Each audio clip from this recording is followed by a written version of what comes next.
प्रदेश में महज 3 साल की कांग्रेस सरकार राज्य में जनता परेशान होकर परलकोट क्षेत्र में भाजपा के पूर्व प्रदेश अध्यक्ष विक्रम सिंह उसेंडी के नेतृत्व में बड़ी संख्या में भाजपा का दामन थामा है। विक्रम सिंह उसेंडी के क्षेत्र में 2 दिनों के दौरे के दौरान ग्राम पंचायत पित्ते भोड़िया एवं कोरेनार के कांग्रेस कार्यकर्ता कांग्रेस पार्टी की भ्रष्ट नीति से नाराज होकर भाजपा का दामन थामा है।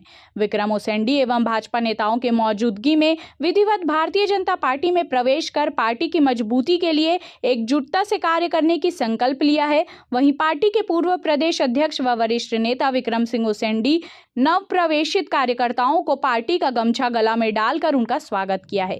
साथ ही पार्टी उन सबका अपना घर है एवं घर का एक सदस्य का समान अधिकार व मान सम्मान है, उसेंडी ने विश्वास दिलाया। कांग्रेस छोड़कर जो कार्यकर्ता भाजपा में शामिल हुए हैं उनके साथ पार्टी मजबूती से खड़ा है। सबके साथ सबका विकास, क्षेत्र की विकास नीति से पार्टी कार्य करेगी। आने वाला समय में यहाँ पर आप उनके माध्यम से बात का कहना चाहता हूँ कि आप उनके भी सहयोग रही और बात का मैं कहता हूँ कि निश्चित रूप से ये वादा और घोषणाओं के साथ सरकार बने रही है और कहीं पर भी पूरा करते नहीं दिखते।